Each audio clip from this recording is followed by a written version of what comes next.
So in every moment, our bodies are recycling through each other. We are breathing in each other's atoms. In fact, there's a great quote from Walt Whitman, the American poet. He said, "Every atom that belongs to you as well belongs to me." You do not own your physical body. You cannot claim ownership of it because it's part of every other body.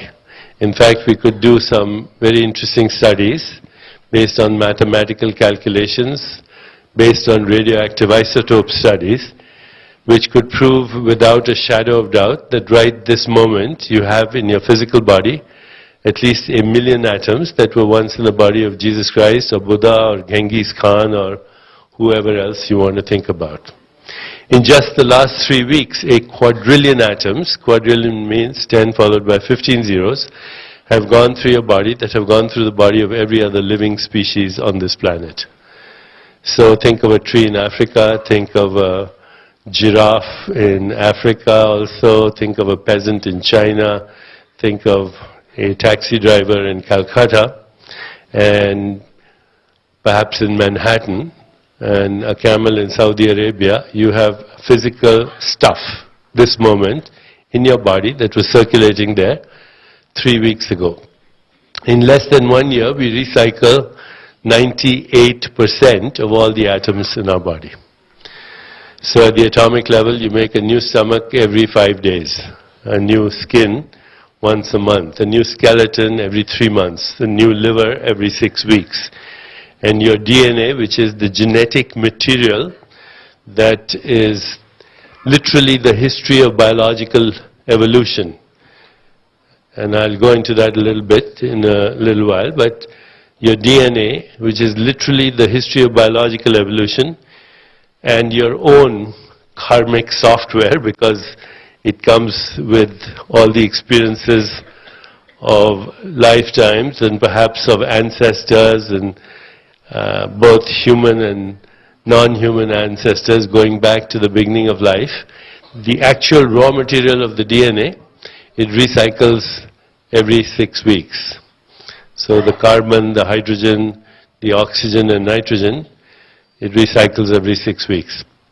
At the end of the year, you have recycled almost your entire body down to the last atom. So this physical body that Deepak Chopra is manufacturing this lecture with right now is my year 2012 model. And the last time I came here, I brought the same suitcase but not the same body. My suitcase has a little longer shelf life than my physical body. Then of course it raises the question, if, you see, my consciousness has already survived the death of my body many times. I had a body that was once that of a teenager, a body that was once of a baby, now this, tomorrow another one. But my consciousness has already survived the death of my physical body.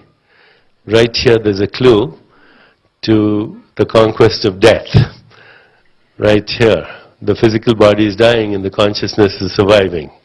The same feelings, emotions, memories, desires, what we call sankalp, vasana, karma. It's all expressing itself in this physical body, but we cannot confuse the consciousness that we are with the physical body. We ride on this body, but we are not the molecules through which we express ourselves. So scientific medicine does not really pay attention to the process of life, or pays lip service to it. We pay attention to the mechanisms of illness. We try and interfere with the mechanism of illness, not realizing that the origins of illness are different from the mechanisms, and the mechanisms are different from the origins. So I became aware of this because of my frustration with looking at the human body as a physical machine. The body is not a physical machine. And if we treat it as a physical machine, we become superb technicians who know everything about the human body, but we are really not healers because we know nothing about the human consciousness that animates the physical body, or consciousness itself that animates the physical body. In fact, nowhere in medical training will you ever hear the word consciousness, or spirit, or life itself, which is consciousness. So that was the first thing that I experienced in my frustration when I was really seeing myself as a technician trying to correct problems in a physical machine and always frustrated.